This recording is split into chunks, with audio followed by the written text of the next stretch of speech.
Yeah. It'll be better. Just writing all of those. But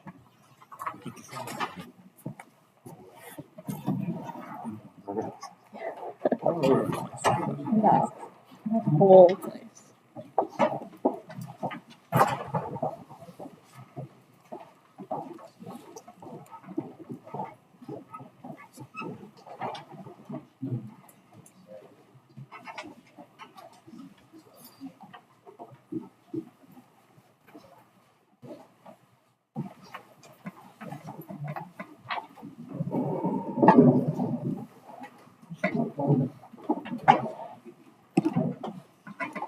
We call to order the regular December 8th meeting of the Stonington Board of Police Commissioners. Please stand for the pledge of allegiance.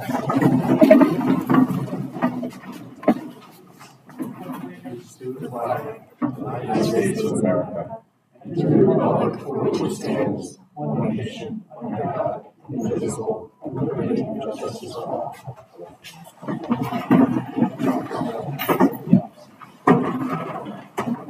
Before I go to the remarks of the public, the Board of Police Commissioners would like to reach out to the first responders, fire department, police department, ambulance, the great job they did at the Mystic fire, and we really appreciate the great effort they did, so we thank them.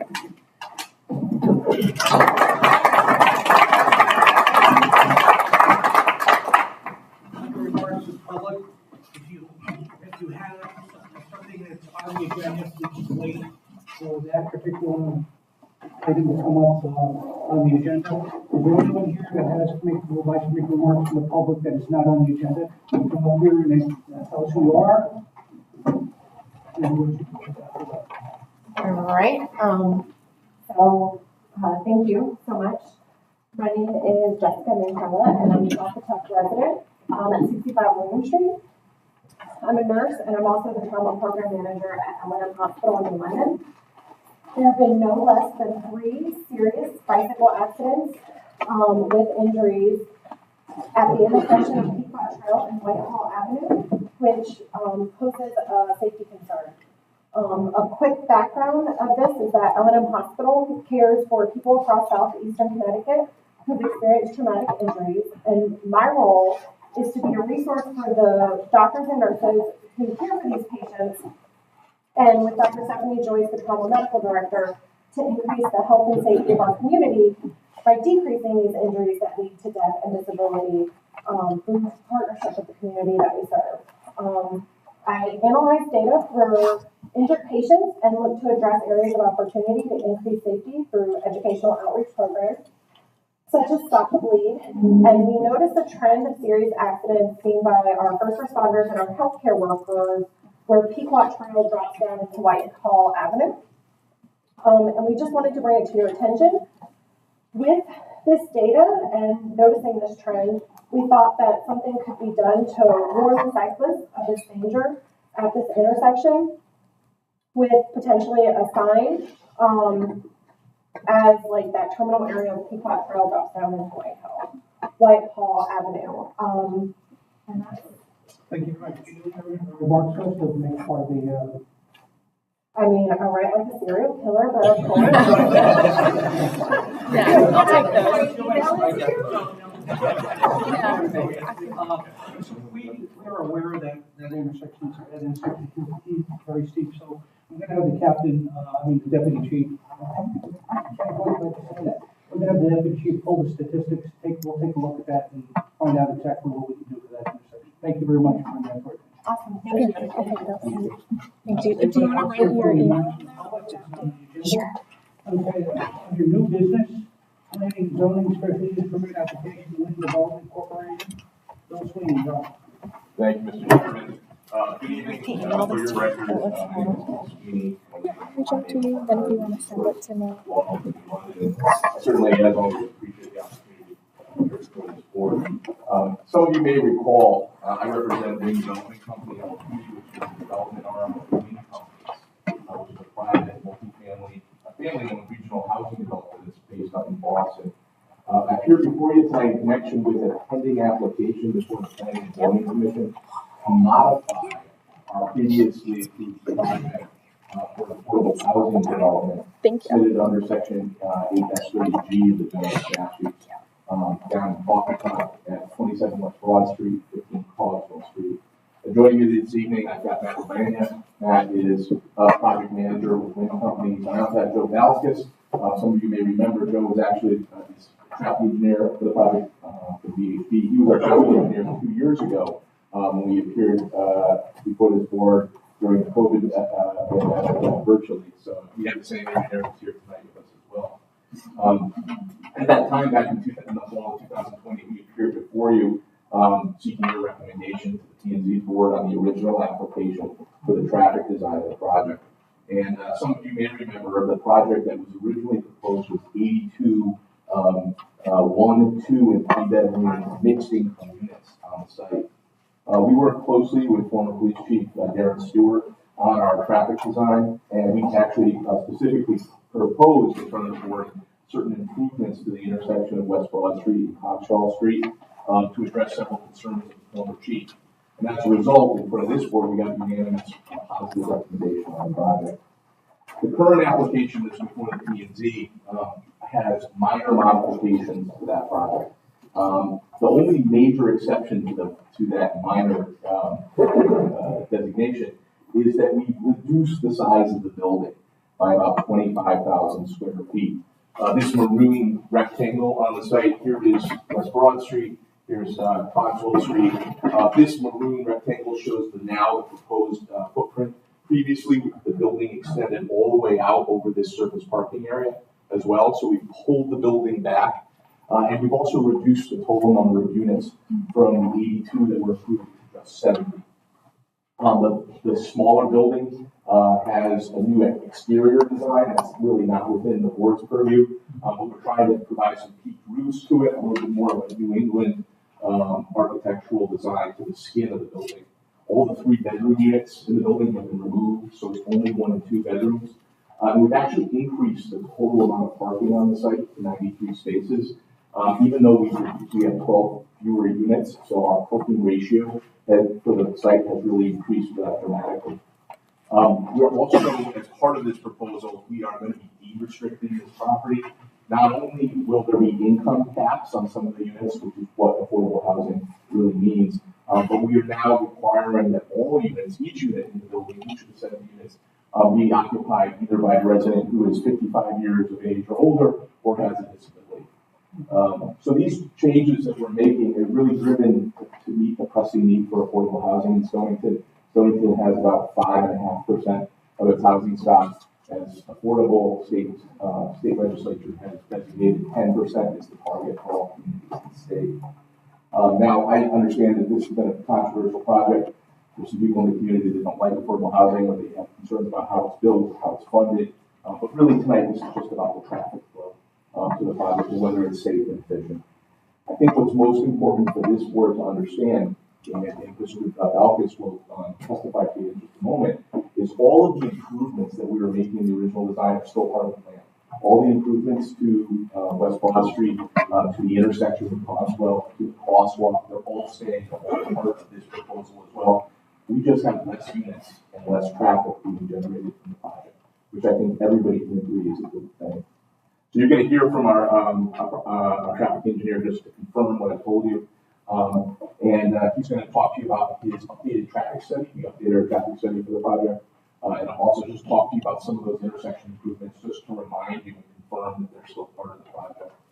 I think what's important also is this modification is pending before the Planning and Zoning Commission. They have a public hearing that will allow the public to ask questions on all aspects of the project, scheduled for December 20th, which is about a week and a half from now. So we would certainly appreciate if you could make another positive recommendation so we could move forward at that time. So with that, I'd like to introduce Joe.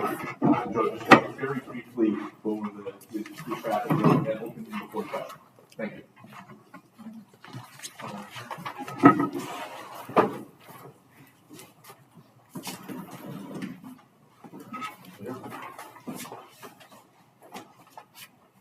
This is submit your report as well. For the record, Joe Balskis, professional engineer, state of Connecticut. VHB, Director of Transportation, as you mentioned, I was involved 2 years ago. I was here in person for a preliminary meeting and also virtually. We talked about this project. As Bill said, a couple changes, number of units went down, but more importantly, the use. Who actually is using the development? And that has a huge impact in terms of traffic generation. So with the 7 units being over 55, on page 14 of the report we submitted to you, there's a table showing trip generation summary. And you can see there, we have the weekday, we have the morning, afternoon, and we're showing basically 14 vehicles in the morning, 18 in the afternoon. These types of uses are terrific from a traffic standpoint. They have units, but they don't have the traffic intensity.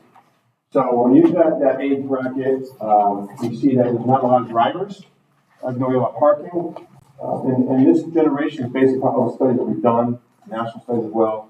So we basically have the traffic over the last time with 82 units with affordable housing, now being senior housing, we've reduced that by half. And you say, Joe, it's a lot. It's actually not a lot. The amount of traffic that was being generated, we're talking about 14 vehicles, 18 in the peak hours, 200 over the course of the day. Not really a lot. It's very low generated traffic. In fact, in terms of the state may look at this because it's such a small amount of traffic. So we reduce the traffic. However, regardless, we recognize there's been some issues here. There's actually, I've been here for a couple of years now. I've been around many times in Stonington, the vineyard as well. I've sat out here for a couple hours at a time. In the summertime, I know how the intersection operates. So even though we're in generalist traffic, we decided not to change it. We just still needed these improvements. And the improvements, as we're showing here, are basically to allow us to give us some room for through traffic. So when someone's turning left, you can go around that. So kind of like a bypass lane. And we did talk with DOT about it. We didn't submit a formal plan because they want to see a detailed plan after town approval. Did talk to them a couple of years ago, the traffic engineer for the district, and he was supportive of this. So the plan hasn't really changed, but the improvements are moving the crosswalk to the east side, giving us some more room for through traffic, to bypass, maybe someone turn left in there. Not a lot of traffic using Cogswell now. We're not adding a lot more as well. And also revising the crosswalk, moving the stop bar, give a little tighter intersection. It is, even though it's small, the stop bar is kind of far back here. The sight line isn't great from here, but pulling it up into the intersection, we think will improve the intersection and allow us to accommodate the left turners coming in here, as well as better accommodate the left turners going to the right. So the traffic study basically says that. We also updated traffic counts. In 2020, we didn't have any real data. It was basically DOT data during the pandemic. We did do traffic counts out here back in October. All right, and we looked at those counts. They actually matched 2017 before the pandemic. So that's the last data DOT has on their website, 2017 versus 2020. So we did the counts out here. They actually matched those 2017 volumes. So we've got similar numbers here. All right, we're using pre-pandemic numbers here, and even that. We don't see changes in the operations. Well, the services have changed. The queuing isn't really changing. So they really shouldn't. 14 cars, actually 9 leaving in the morning, and 8 leaving in the afternoon. So not a lot of traffic peak hours. Over the course of the day, a couple hundred. Really not seeing any changes in terms of operations. So that's why our conclusions remain the same as it was before 2 years ago. You're not going to see an impact from this with these improvements. You're not going to see an impact from this development on this intersection. Joe, is Chief Stewart's space that he wanted still on the plan as well? Yes. Maintain police parking on the street. Yes. I think 3 of the commissioners have been here before, but are there new commissioners that have had the experience of looking at this plan right now? Commissioner Beltrosky. Does any of the commissioners have any questions of the traffic engineer on this project? I have one question. The ratio is improved for parking to up from 1.3, 1.4, which is an increase in the amount of parking at the site, correct? Correct. We are up to 1.33 parking spaces per unit. Okay, so good. That's an increase. The only other concern, in moving crosswalk, we can lose on-street parking there? No, we're not losing on-street parking. Yeah, not losing on-street parking. We're lucky, we're not. We're able to fit it in here. There's no parking right now. Right. And so we're taking advantage of that little area here for cars to bypass a potential alternative. The thing that I like about the crosswalk is it puts people at risk for a short period of time with the old crosswalk. That's exactly. That's definitely. Yeah, it's exactly. The vulnerable users crossing it, you want to reduce that crossing distance as much as you can. And that's what we're doing by doing this. Any other It's questions? got to be approved by DOT, including the district, but we talk conceptually and they like the idea. And that makes sense. When you look at it, you know, the engineer, it does make sense to allow more left turn in here, bring a stop bar, bring the crosswalk up here to improve the sight line. It does make sense. Any other questions from commissioners? No, I just had one. What was the driver to bring the scale down on the building? Yeah, there's two actually. One is we certainly want to try to focus on a different population group that's needy in Stonington for housing, seniors and people with disabilities. But I think the other thing is we're trying to do a project that's perhaps more compatible with the community. There are some people who don't like the project, and that was pretty clear. We have different financing mechanisms this time around, so we don't need any town tax abatements or anything like that, which I think a lot of people will be very happy about. But we also, a lot of the changes with our outside purview, what the building's going to look like. Trying to create something that more people are happy with. I've been doing this for 20 years. I know that at the end of the day, you can't please everybody. There are going to be people who are going to oppose this project, whether no matter what.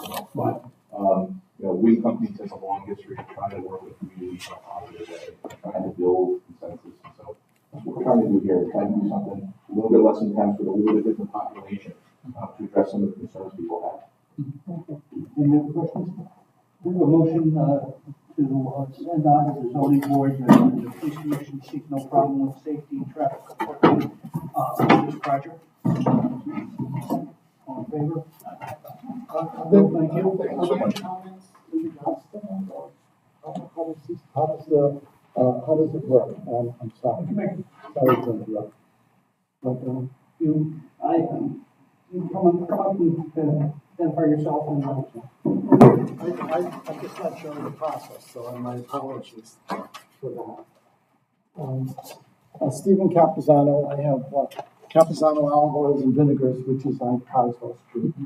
And I just want to say just a couple of things. One, the idea, we've been here for 9 years. And so we have a very practical understanding of the dynamics going on up and down the street. So it's not this, idea or technical idea about what's going on, but we see it every single day. And it is not an easy, what we don't want, what I don't want, is the idea of what we hear about in Mystic with all this traffic and stuff going on and things like that. So, we're trying to alleviate that type of thing. But what's happening is a couple things. One, I think it's a little disingenuous about the idea that saying that people are against this for affordable housing or senior housing. It's not about that, okay? I worked in human services for a long time, so I know the understanding goes with that. It's the dynamics that one puts 70 apartments in a small area, that needs an egress out. And that egress is going to be Coxwell Street. Now, when we see Coxwell Street, my wife and myself, we see parking along, I'm looking up towards Route 1 now, from my store, parking along there. I see trucks trying to deliver goods to Bessie and to Bose, to Mia's, to our place, and they're parked along the street there too. So you really have one lane that's going on there, all right? And what happens is that you have people coming in that have to wait at times, and then it's just, I just can't see that happening when you have more and more people going out where people are trying to get in too. I just think it's disingenuous to think about a relationship that just the idea of people not wanting a place there. This is about the dynamics of it. So I'd like to just say a couple more things in regards to that. I also think it's really interesting from the standpoint of we've increased the parking ratio to 1.33, I think it was, where we live in a 55 and older, and we have two people, two people, probably 3 cars sometimes of people parking in that area. So it's 1.33 sounds like an increase, but it might not be as good as you think it is. Okay? I think I want to make that clear.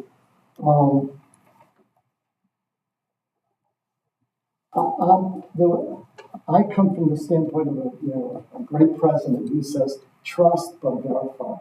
Okay? Always verify. And the idea, do you have documents that support that they're in favor of these changes from the state? Is there anything that says that? This is not a question and answer. Oh, I'm sorry. Oh, You have to address I didn't do that. Is there documentation for that? Okay, because it's nice to say, but I want to see something in relationship to that. That's all. And then I'm very curious about the idea of this access road that between Bessie, along Bessie Way.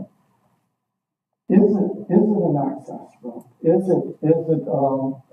Can somebody talk to me about that, or what it actually is? And Talking about sidewalks? the Bessie, driveway. yeah, the driveway. The driveway. Can that be used for the development? I would think not, it's private business, it's not designed that way. Okay. That's not an entrance area, because, I can respond to that at the proper time. I'll do it when he's done with his comments. but So, and again, that's some documentation with that, because we're looking at this Cogswell Street you've been on Cogswell Street? It has its, right now, it works, but we want it to work after this. So, that idea, and then, the idea of what Cogswell Street can become. I think if this does happen, we have to look at Cogswell Street as well. I always was told, heard that was an access out. It wasn't a private way. So maybe Cogswell could become a one-way street going around that idea. I don't know. I'm just bringing it up. And that's, but I thank you for just mentioning it to me. thank you very much, we'll take that into consideration. Anybody else here wants to speak on this issue? Mr. Sweeney, would you like to respond to those? Yeah, just briefly, I would, Mr. Capizano, I would just remind him and anybody else that there was an actual public hearing on this matter on December 20th for issues of traffic, and anything else you want to talk about are really fair game too. But just a couple things. We've had conversations with District 2 DOT, which has jurisdiction over this site. They showed the improvements to them. They've said that they're generally acceptable. They are subject to an encroachment permit. Encroachment permit has to be applied to for District 2. We can only apply after we obtain our planning and zoning approval. So that's the next step. If we don't get the approvals from DOT, which that's not what we expect, we can't move forward with the project because our site plan shows that. So it's required throughout the process. So we have to come back to the town for to start over again. So we obviously feel very strongly about that. Second, we have a deeded easement right over this alleyway next to Eaton. You can get out of the property. It's a secondary means of access and egress. That's important for fire safety and emergency safety. This is our primary entrance off Cogswell, but we do have deeded rights that are in the deeds over the alleyway. And Cogswell Street can't be one way. It doesn't go anywhere. It dead ends right into the river. And public does not have rights to cross over private property, so it has to stay a two-way street. Again, thank you for your time and your attention tonight. And anybody who has concerns, those are all valid concerns that you brought up at the PZ.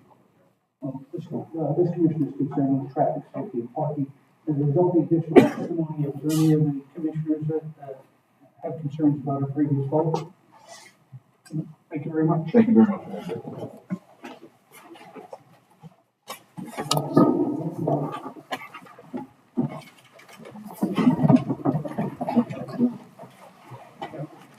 Okay, the next is B is half hour time. Is anybody here from the half hour? any problems, right, Council? I'll let him speak to that. Thanks for the record, thanks for having me, Josh. We're requesting,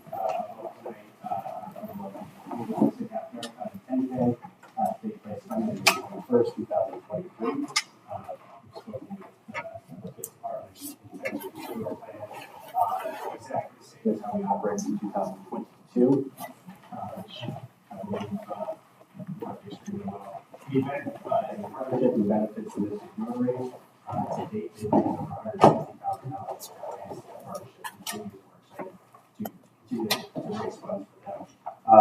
But really looking to continue the plans as we kind of did the last year, and happy to explain further, answer any questions specific to the race route or the impact itself. But the race itself starts at 7 a.m. ends at 10 a.m. and you never see us again. It's often joked. The deputy chief involved in this ever since the beginning. Do you have any comments, any concerns? No, Hartford Marathon Group is a top-notch organization. They do everything that we ask as far as safety concerns. Captain Schneider's worked with them quite a bit. He's run it every year, not actually physically run it, but run the operation every year, and he could do it. But no, it goes very smooth. It's great that it's that early, and they're in and out of here before most people are up. So it's an impact on the PD, the amount of people that have to work. Everybody's all hands on deck that day. Everybody's working, but it's a great organization. And we don't have any problems. And the committee is reimbursed to the department for costs, correct? And is there a motion to accept the proposal for the half marathon by the Hartford Marathon Foundation, conditions on any insurance requirements or other conditions of the police department? So moved. Second. All in favor? Thank you, appreciate it. Next is Kelly Space Fundraising. I'm going to give Kelly next, so there we are. I guess we're on running theme here. But we're working down the shorter races. So Deputy Engineer Kelly Space running for the village, right from the district. We're Super 3 race this year. We have the classified 5-mile in January 7th. And then Air 5K, we did also in the village, which is March 4th. And then the Battle of Stonington, which is on a Tuesday, which is in Stonington. All races have been going on for many years. Chief, do you have any concerns about any of the races? Chief, I don't. It's not as big as the marathon, but we still have 3 officers plus a supervisor that attends it. Every year you guys organize it very well. Appreciate all the information you give us. And, there's no concerns. Any of the commissioners have any questions?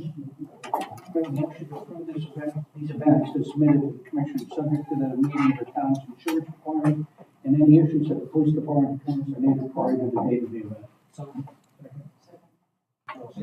Thank you very much. Hillside Avenue. Anybody here from the area requesting Hillside Avenue about parking on Hillside Extension from Hillside Avenue? Is anyone here?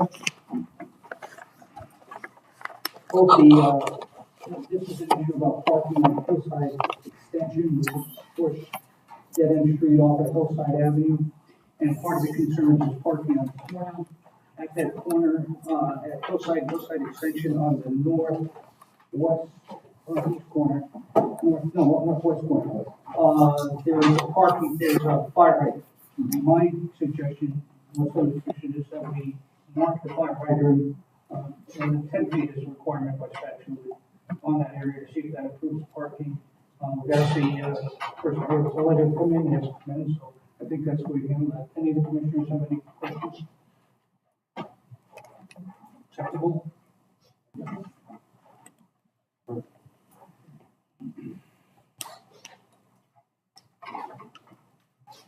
We have a letter regarding the wellness fun run and walking stroll.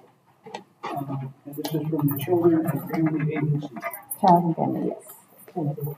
I was actually before this board last August, this August, sorry, 2022, we just haven't gotten on to that. We had planned on doing it in October, that got postponed. We're now looking to do it in May of 2023, May 6th. Put everything into Natalie, same will be Stonington Borough, starting at the green, ending at the green, just walk around, 3K, about approximately 3K. It's our first time doing one. I'm talking to Kelly. I know he's got a lot to get gave him my number, just so that we can get in the ins and outs, but just to raise money awareness, especially because of Wellness Month. It is a national month in May, health awareness and mental health awareness. So that's how we do it. No, we really don't have any issues done.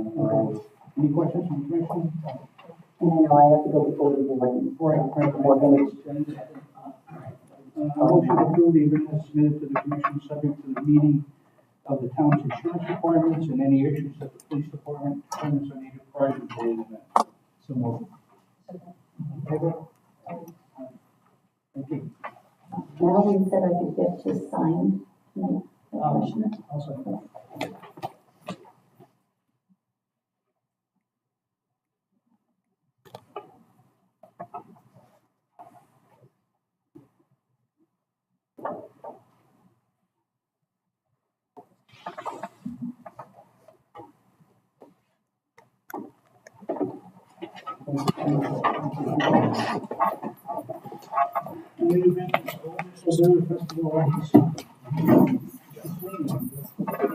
Again, thank you again for your record, Bill Sweeney. I'm a partner attorney and law firm I'm here tonight on behalf of the Martin Olson Irrevocable Trust. The trust is the owner of Old Mystic Village in Connecticut. Joining me tonight is Andy Hennick and Chris Regan, their representatives of the trust in the village. The Festival of Lights, I think is probably known to everybody who lives here. It's an annual holiday event. It's been going on for almost 40 years at the village. Involves Santa Claus, carolings, complimentary treats, and most importantly, some luminaries that are lined up on the walkways. It's become a popular event. It's a Mystic tradition, and I think it's one of those things that makes Mystic a special place and puts Mystic on the map for both residents and for visitors.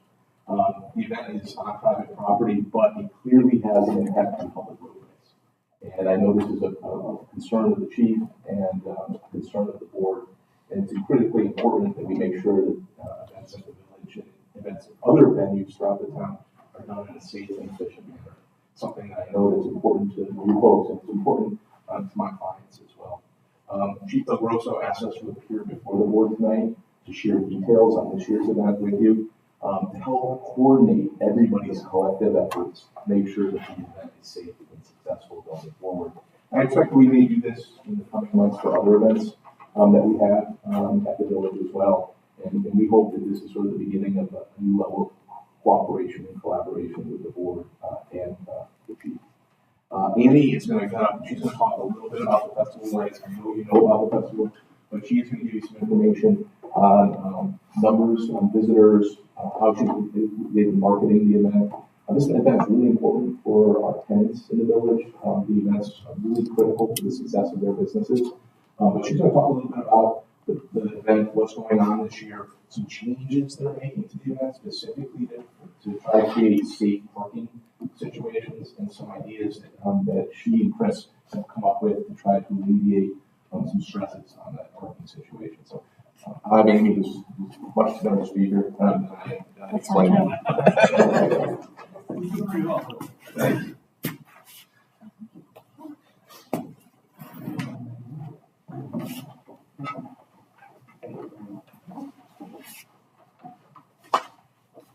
Thanks. Would you like anything? Sure. I'm Annie Heck, and I'm the office administrator. I also run events at the village with all the winters, which is pretty fun. First off, I wanted to say congratulations to to Jay for being elected and being put in your position. We really have to have you here. And, as you all know, Stonington Police is just an awesome part of our community. We at the village have never had any problems ever. And partially that has to do with the work that we've done with them over the years. Taste and Mystic is something we've done for the last, we didn't do it the last 3 years, but for the 5 years we did do it at the village, we never had one single problem, and that had to do with the work the officers did during that time, which we really do appreciate. I'm here partially because the clarification for the village is going to be important going forward due to the fact that a lot of our events or things we do don't involve alcohol. They're not ticketed and they're in our village. And so knowing when we need to come here and why we need to come here is going to be really important for all of us to be able to tell you that we're doing what we're supposed to be doing. I can specify all that for you. Yeah, that would be great. And also, as far as festival lights, I know that this last year, the first year, we've actually started to bring our events back because of COVID. So we've had the Apple Festival, the Garlic Festival. Both those festivals were great, but we have this wonderful thing happening where people just move cones and drive right on the state property, which you probably have seen. So for this festival, we're going to put cautionary tape and borders on all the pink you see there. That's all going to be just going to wrap those babies and all kinds of stuff to make sure nobody can get in there. And then we also, of course, are fine with you ticketing someone if it comes to that. We don't encourage it. We don't want people there. It makes our lives harder. But again, I don't think the cones was a success for us for either of those events this year. Also, Santa Claus is not coming for the festival lights. He's coming on Saturday and Sunday instead of Friday, just because it feels safer for the kids not to have to be dealing with so much traffic. He'll be in the chapel for the weekend, but he won't be there that day of the festival lights. And the only other thing we really have going on, we have some jugglers, we have carolers, and then we have, in the gazebo, we have a festive brass band that's been playing there for about 30 years. And other than that, it's just us as a family, we go out, we light all these lights. We're also changing a little bit of how we're doing the lights this year. We're not doing any lights on the main upper road, if you look on this map. So everything will be interior. That means our guys won't have to go out on the main road and be stopping and putting those bags down, which means, yeah, Cooper. And also on the side too. So it's all going to be interior of that. And if you have any more questions about that, you can ask me as well. Because we do not have to go fish there, and we have a new tenant moving in, we're going to have about 100 spots available due to employees and people coming in for dinner there. That's going to help with flow a little bit this year. And also, I don't know about the weather, but the weather is all of what makes the decision on how busy we're going to be. So if it's beautiful, we will have people. That's just how it works. But if you have any questions for me, feel free to ask. I can stand or I can sit down, whichever. Whoever you're comfortable with is fine with us. Yeah, would you like to comment on that, Chief? I would, and what I would like to do, if it's okay with the commission, is just, if you look on the agenda and you go on with the report of the chief, we'll talk about special events. And this is going to encompass you, so I think just put it together. That we as a police department are looking at special events as a whole, and I'll talk about that more later.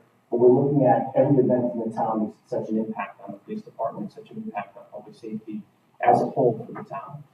Because of that, the Old Mystic Village has been brought into the fold because a lot of these events, I'm being a new chief and seeing this, the Garlic Festival was a big eye opener for me.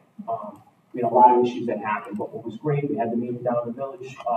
We had that meeting, we were discussing things and going over it. The chairman was there also about events in general and how do we work as partners together to ensure public safety.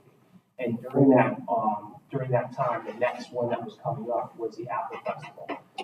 During the Apple Festival, I had the opportunity to talk to the gentleman that was organizing that. Yeah, and he was very good, very receptive, everything. It was a learning experience for all of us. The land that you're talking about, the parking on that's adjacent to it's all state property. That's the ramp that goes through the back of the village. That state property, we asked the Apple Festival to hire a trooper because the state police actually has jurisdiction over that area for parking, doing up tickets, making sure whereas the state police could not fill it that day because they couldn't fill it. We assisted the best we could. Eric found that because there was holes in your fence, that more people went out and parked there, which is dangerous. The commission has spoken with me about requesting for the state to put up no parking signs. But what was nice is that I gave Eric my cell phone number, and he called me during the event to let me know that it was happening. And then what we were able to, we realized there were so many cars there, we caused more of a havoc if we were like starting to take it in tow. So we didn't want to do that. But the following day, he worked with us to mitigate it more by putting up more. We might want to try to find a way, so partially why those spots are open is because we know in there for them to make sure that's all down. So I don't know if we find. We'll stay close to all. We're supposed to, but during the Garlic Festival, it became an emergency where DOT had to become called in to do all that, which is, it shouldn't happen. We had to do it too. We had to call officers to make sure our shifts were filled and everything was happening that way. Now to answer you when it comes to, as a whole, what do we look at for all of the events that are coming up? We put together an event schedule for the town of all the events based off last year and the year before, and prior to COVID also, to determine what we expect in events. We have 50 total that we believe that are going to happen for the town. We categorized them and put them in what we believe the impacts are going to be.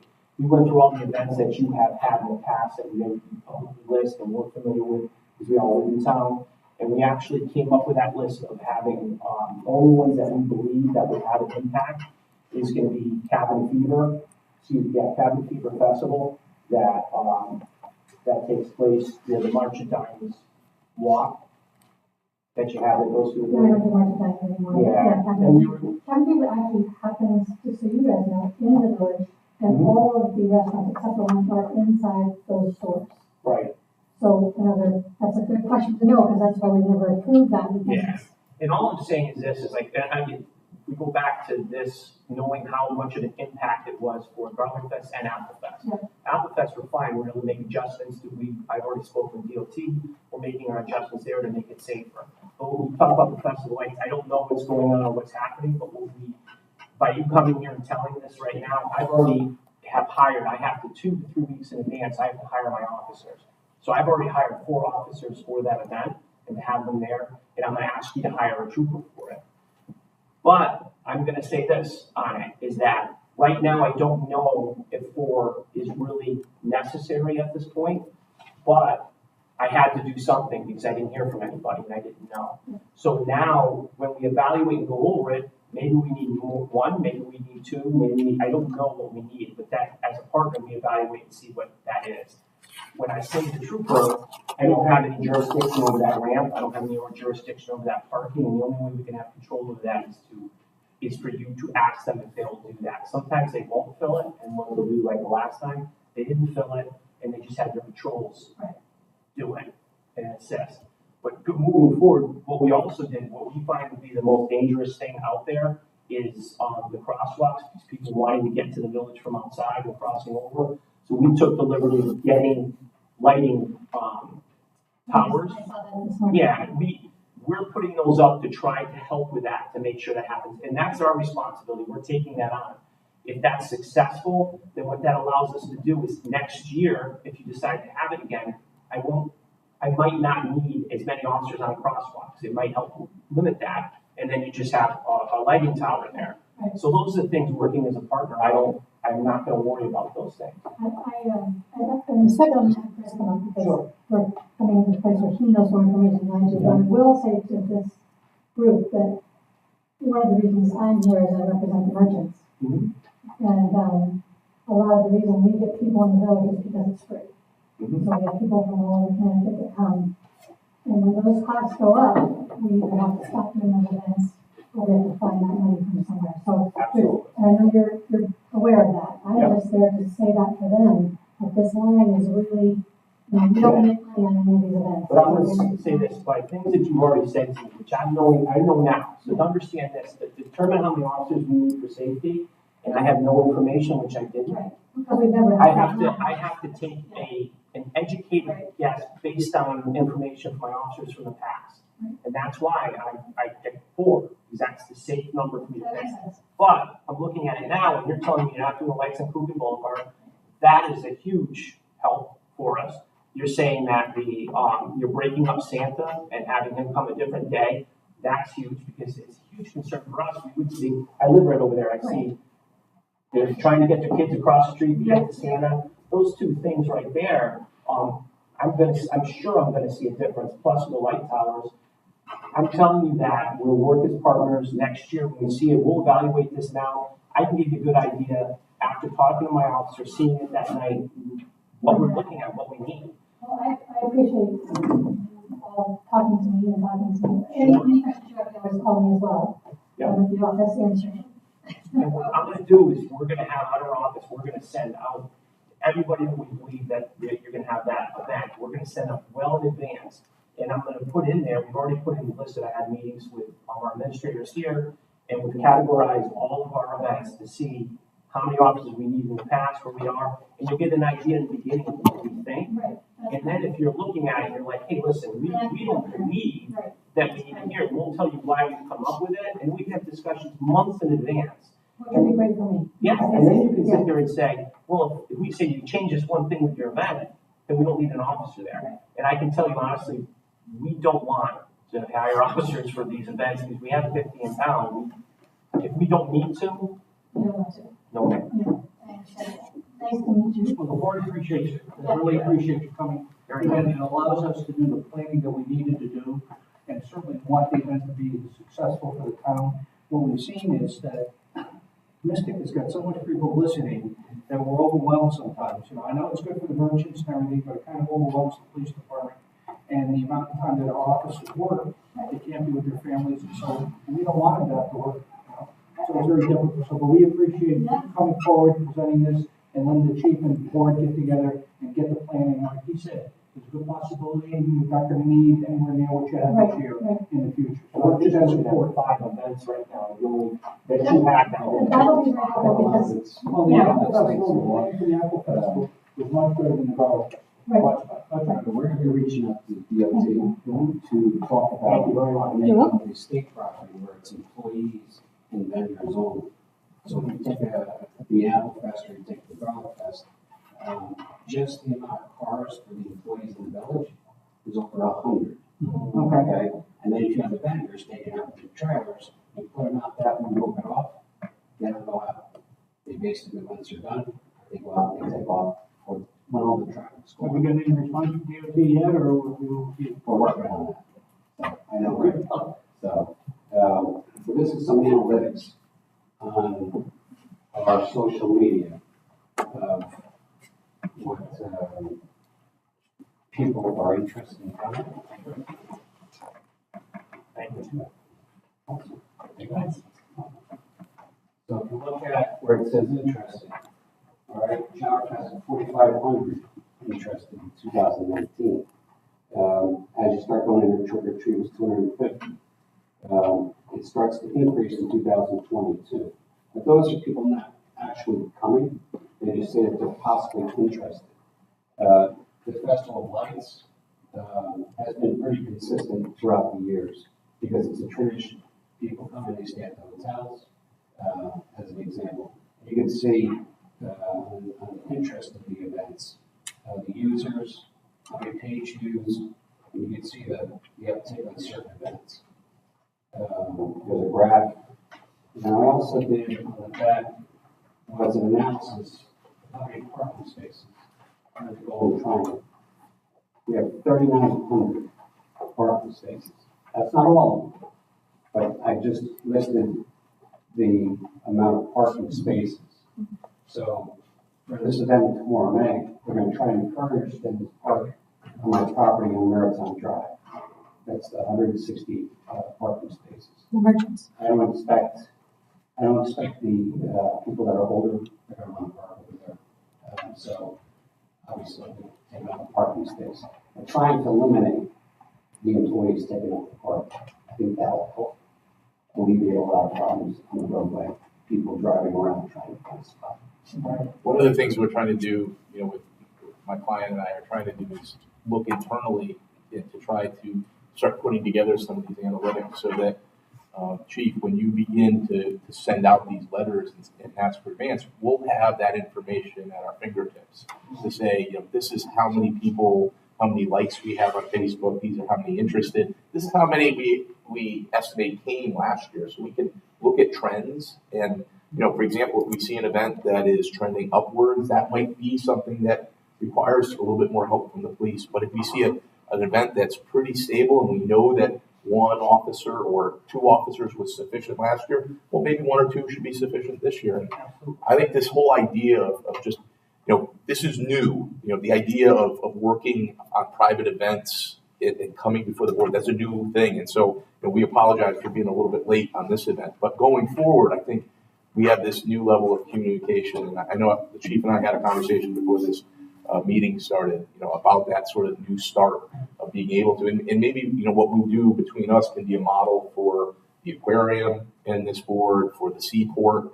I know the chamber's got events that they do in downtown Mystic. So we want to work with you because we want to minimize the police allocations. And you're 100% right that we do have those events, and that's why we've been working with everybody with that, because we have to know, because I'm just at Garland Festival, it happened at the same time as Ocean Commotion happened as a private event, the same thing as you were, but because we knew about one, didn't know about the other, and didn't know what was happening, and didn't get that proper information, nobody can argue the fact of what an issue it was down there, and that becomes a huge public safety issue, as we all know. Chris pointed that out, that, it was the sort of the intersection of those we two. know prior to, we said, we know Ocean Commotion. You have your calendar, your master calendar.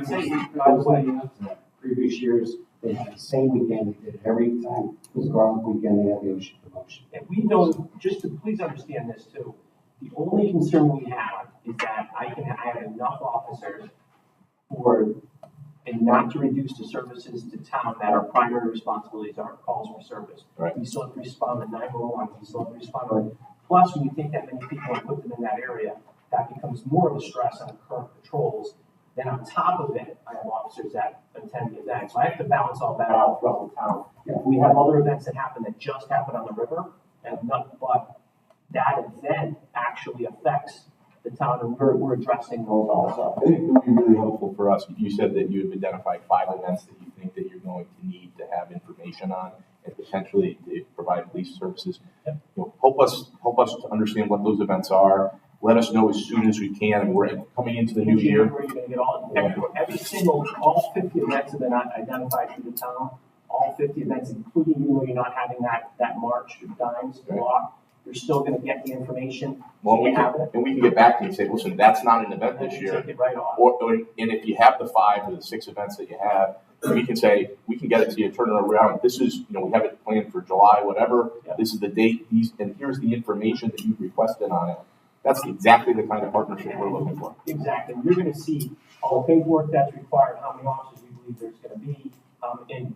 And then again, once we do that, we talk and we look at it, say, listen, we'll work together and we'll adjust anything that we need to. All I want is that not to drive anywhere in town when there's an event going on and have chaos, because that's my responsibility and the police department's responsibility is safety.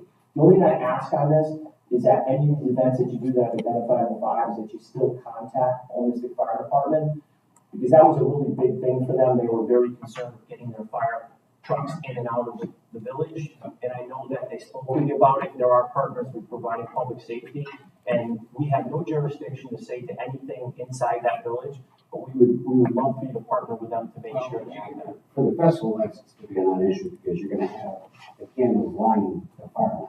So nobody's going to park on that also.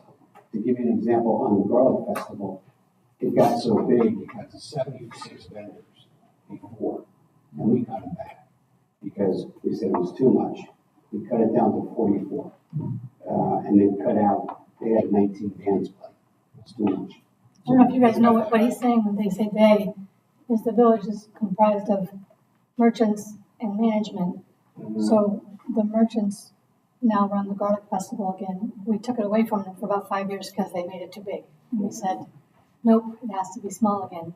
And now they're slowly taking it over again. So that's what Chris means by they, is we're also trying to make it not hard on Yeah, that's part of that self-audit process that we're doing, because we're taking a look, based on some of the concerns that are valid and legitimate, and, particularly on that festival, we're gonna have it's gonna be a different festival next year. Yeah, and as far as it goes with, we know what we're gonna see during this event this year, and as long as we're working together, we'll make any adjustments that we need, and we'll do it in a partnership to make We sure. appreciate that very much.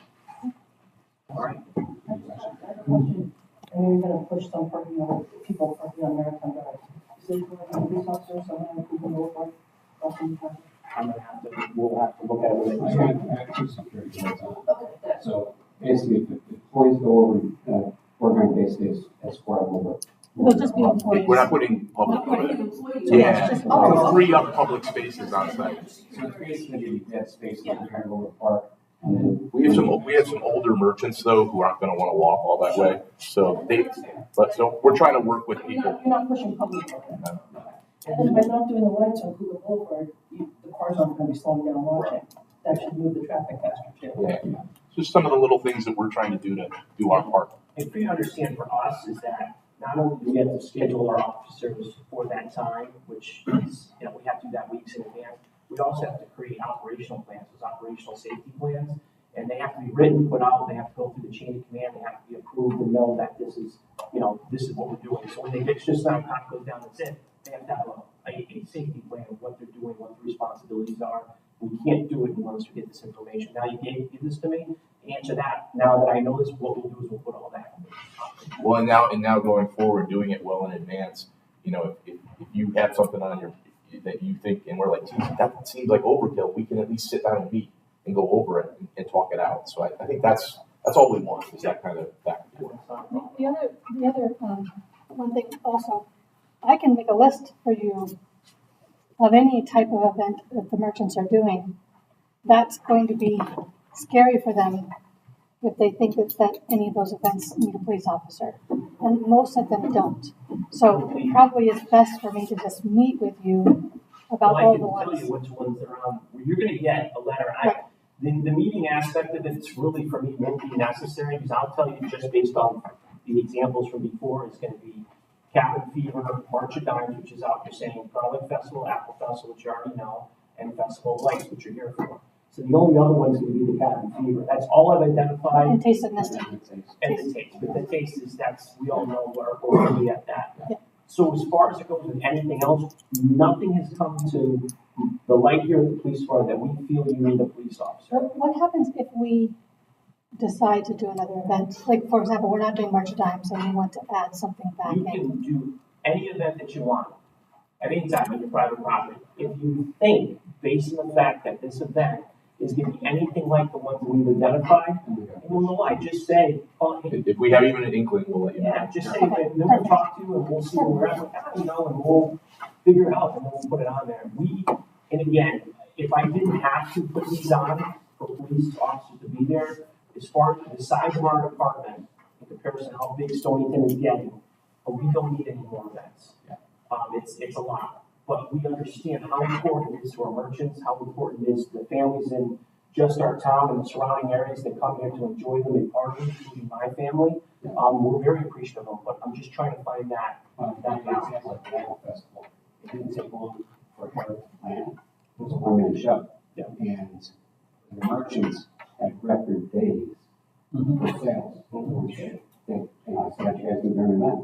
Unbelievable. And it blew them away. So we chose. Thank you. Commissioners, have any other questions? Thank you. What's the weather tomorrow? I keep looking at it.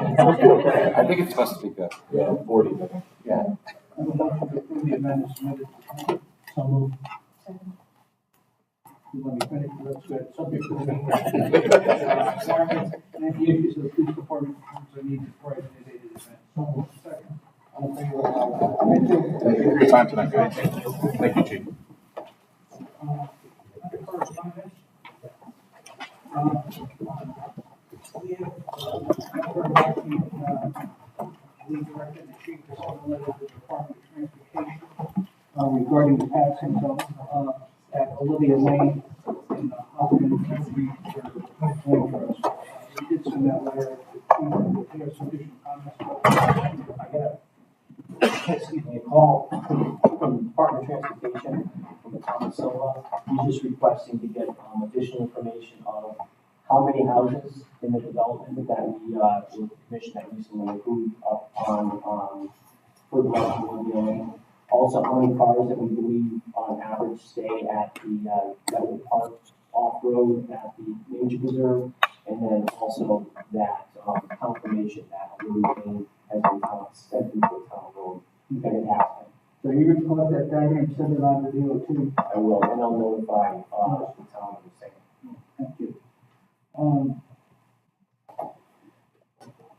Update for the current parking ordinance, Chief, you want to talk about that? Sure. So on parking, when we look at, we all know that, and the commission is very aware that up on North Stonington Road, where the cider mill is, Clyde Cider Mill, we have a huge parking problem up there. There's a lot of signs that have been posted. One of the questions came up with the officers of reading the statute, that when you park off the street, you do not have the tire touching the roadway itself, that can we actually tow the vehicle. I researched it, went through it, and it is not clear. It's very clear what a roadway is, and a roadway is not where these people are parking. A lot of these areas are parking on the easement to the town. So what I've done is requested for the town to change their current parking ordinance to state that the definition under where you're not supposed to park in the parking zone includes that easement. And by just adding that language in there, we'll give our officers the ability to ticket or tow if they choose to. They're to help trying to take care of some of that. The other thing that comes up, excuse me, in that ordinance is that our current fines are at $25. I would just, for paperwork purposes at this point, I requested for it to be increased to 50. Their meeting is not until February. This gives an opportunity for the commission, together with the parking commission, to get that together, along with Ron, and we actually want to have it put together that we're consistent with what the fines would be. So it's just a placeholder on that 50, and then I will make any changes that the commission requests me to base that on information. But it does need to be approved. That's it. Okay. Any questions about the ordinance? The ordinance? Should we skip those? The letter on correspondence, Blair, we already talked about the letter. You're sending that over to Mystic Village, where to handle that with process. Yeah, I already sent that letter. That letter was stating to them, the old Mystic Village was not coming to the meeting and weren't communicating. So I sent a letter to them for the commission stating, explain why and reference the statutes. And then we had some communication and decided. And if I may, what I'd like to do is in about 5 minutes, I'm gonna get up to my daughter's, she has an event going across the street, so what I'll do is Catherine's gonna help take my spot.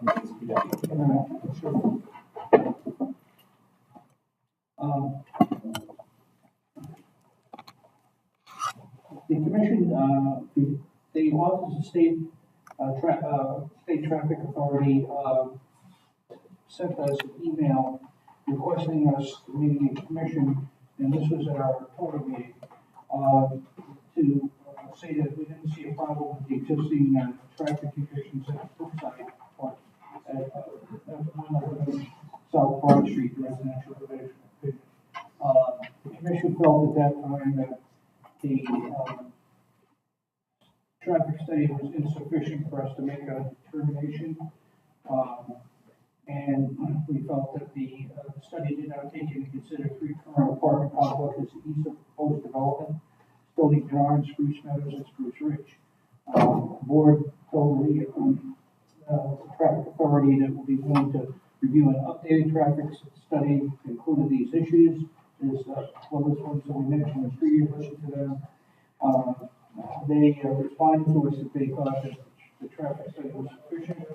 So we wanted a letter by email from them asserting that, so we should put it in the file. So we've got that from the transportation supervising engineer from the Office of the State Traffic Administration. So we want to make that as part of the file as far as the Brookside project. So that's about. The next issue in all business, which we skipped over, is was the Mystic Seaport Hotel and Restaurant. And this again was discussed at our October meeting.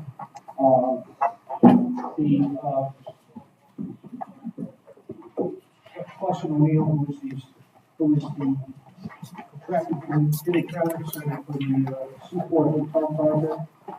This one is on Route 27 by the Seaport.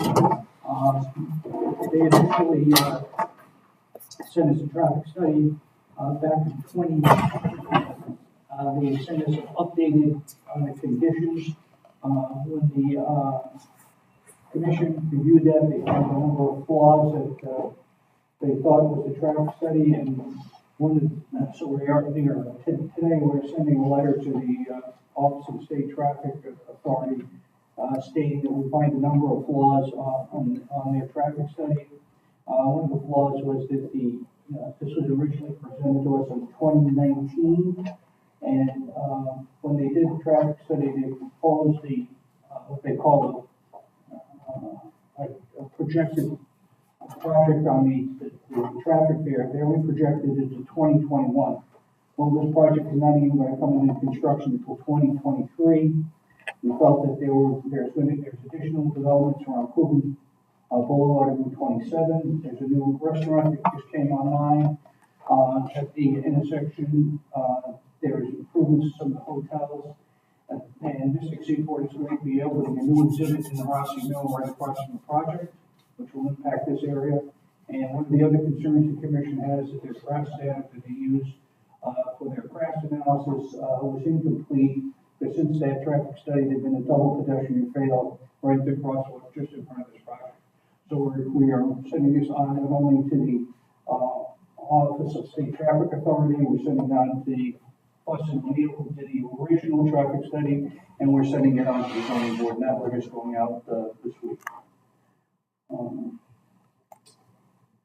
We have a question on the Rotary, next on the traffic.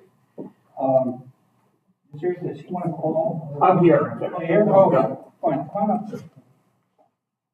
Thanks. You're here. I am. Mr. Roberts. Yes, thank you. So, do you want me to say any of the things I said in the letter, or? Certainly.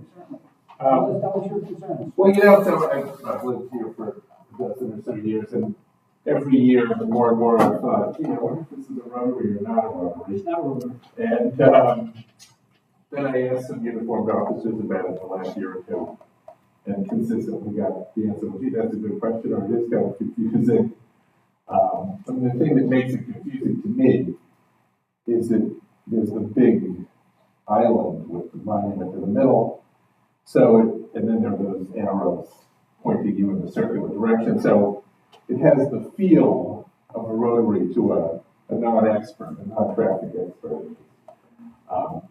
So that was really the import of my letter to kind of put my confusion on the record and ask what it was, and then if there was if anyone shared my sentiment that it was confusing, whether there was a way to resolve that confusion. I'm sorry? The traffic circle by definition. When you say by definition, what's the definition? By the Uniform Traffic Authority manual, that would be considered a traffic circle. It's been there a long time. Any difference between a traffic circle and a Rotary? It's the way that people come in and where who yields and who doesn't yield. Right. So that's a very complex subject. So basically, Route 1 is just essentially traveling around an island, if you will, and it happens to be on a corner. We don't have any yield lanes that enter it or come out of it. We have 2 stop signs that come into it. Right. So yeah, I agree. I mean, people may look at it as a true Rotary, like you have up in Colchester, that work very efficiently. As far as I can remember, our accident data doesn't show we have too much of a problem there. Whereas I'm going to have them records take a look at it, but yeah, I mean, it functions fairly smoothly. Did you see something or experience something that? I guess the experience I have is, so let's say I'm coming out of the CVS parking lot on the side of the road there, which I think is East Main, is actually East Main Street, I think. Yeah, there's a sign. So there's a stop sign there. But then I see a car coming from the Mystic Rotten side. So I say to myself, well, if it was a rotary, and I got into the cycle of traffic, he would yield to it, if he thought it was a rotary. But then I said, well, A, I don't know if it's a rotary, and even more importantly, I don't know if he'll think it's a rotary, so I pulled back. Expression being the better part of that. But then I think, well, maybe other people aren't as conservative as I am. Or the other thing would be, sometimes coming from Groton Mystic, and I hit that, and I want to do a U-turn or take a left turn. So I think to myself, well, am I making a left turn in front of the westbound traffic, and therefore I have to yield? Or am I now in the rotary, and I have right of way over the oncoming traffic? Again, because I don't know, I take the conservative course. But of course, all of us like to think everybody else thinks the things we think. So I just think, well, if I'm confused, perhaps other people are confused as well. Yeah, I'm sure there might be some confusion, especially from people out of the area. That confusion hasn't led to many accidents, fortunately. But, essentially, the way it operates, like I said, it's Route 1 split by an island on a corner. And if you are taking a left and you're cutting someone else's lane of travel, if something happens, you own it. Yeah, now I know for sure. Having talked to you. Yeah.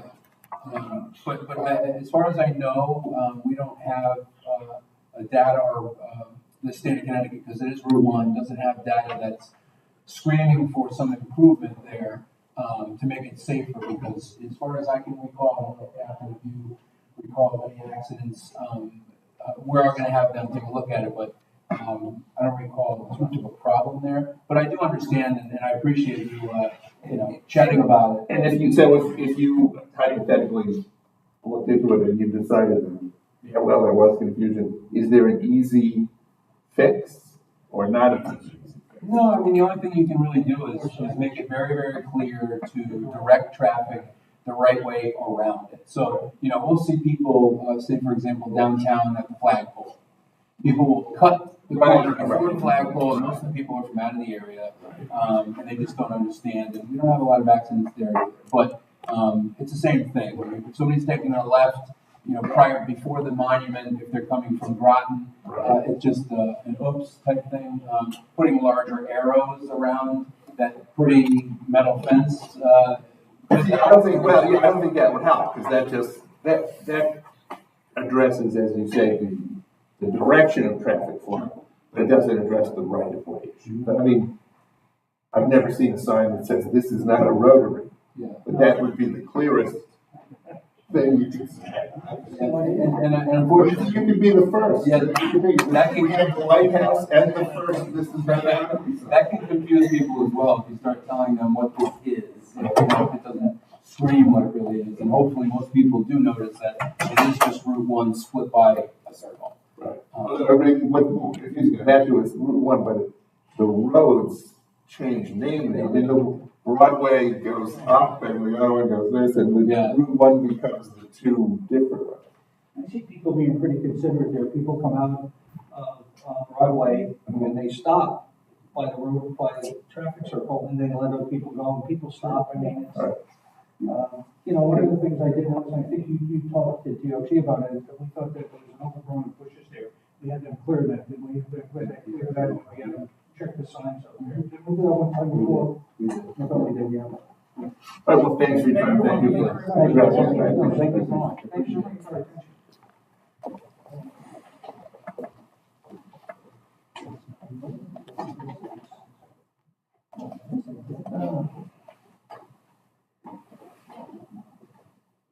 Okay, motion to approve the minutes of the November 10th regular meeting as attached on your packages.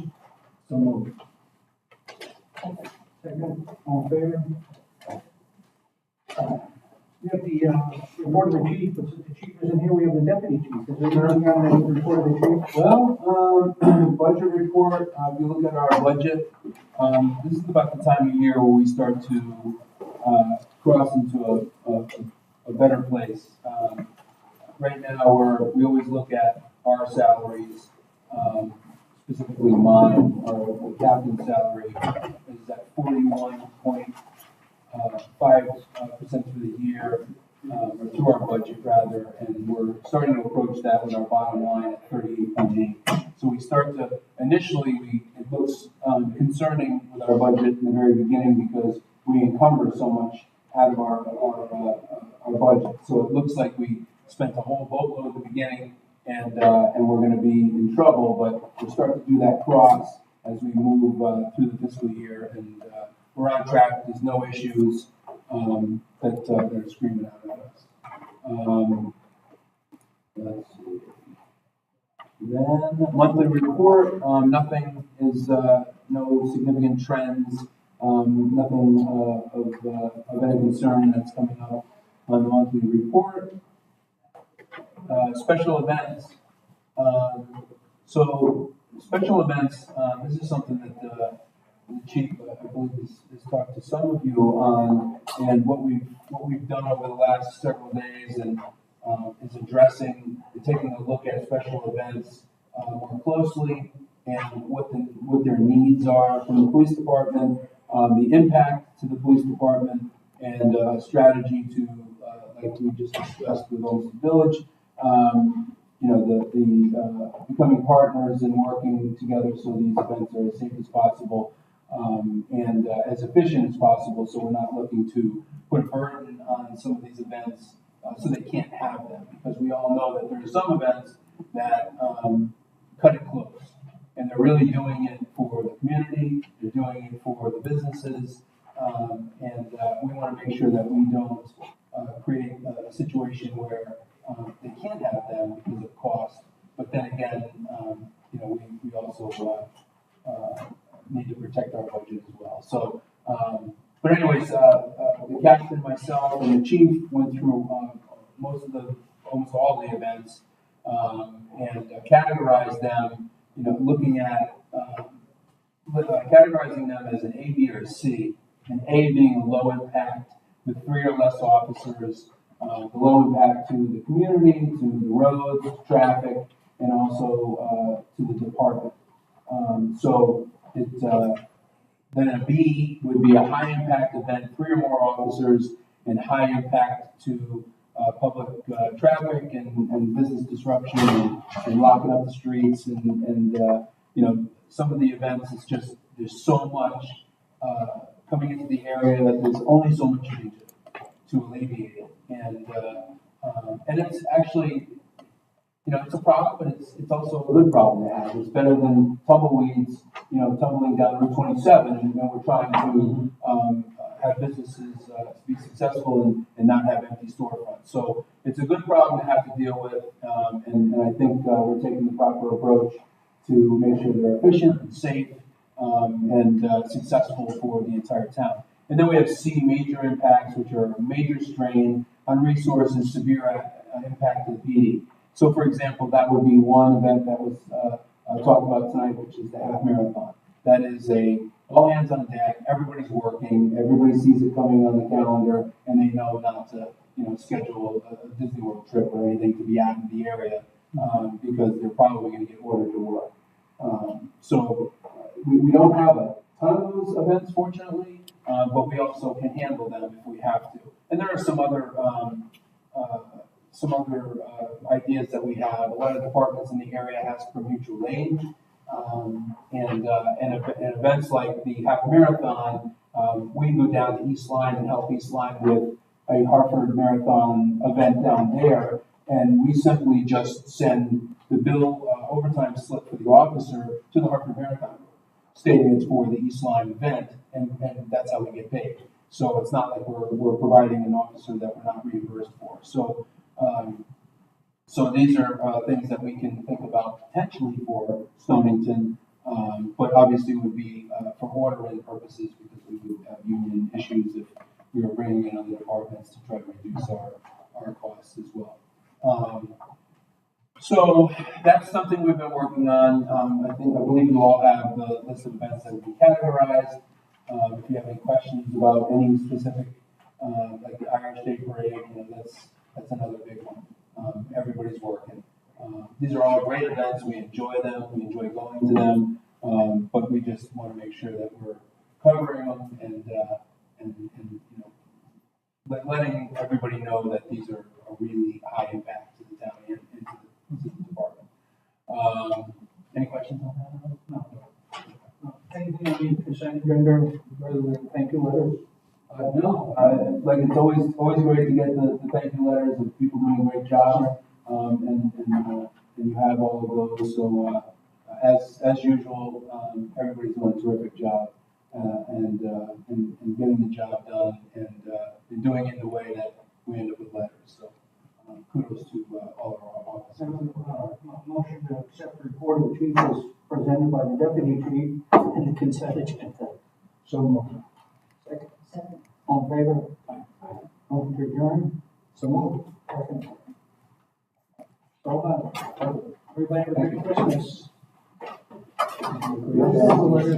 This is a letter for the traffic authority. And he, Oh, yeah. and I signed it, my green ink. And then also, when I said I have the zoning board, it's also Neil. Right? Is that I don't, I'm listening, also Neil.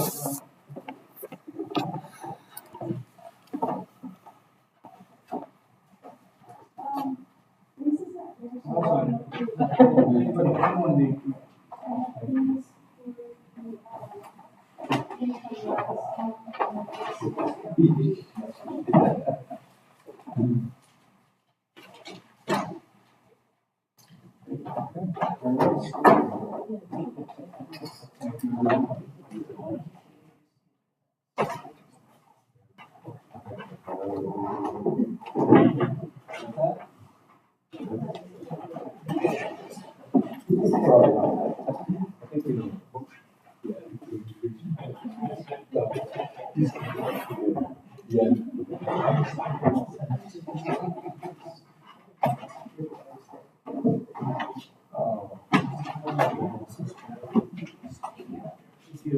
So if the letter goes through Natalie, Mary, you said You might need it.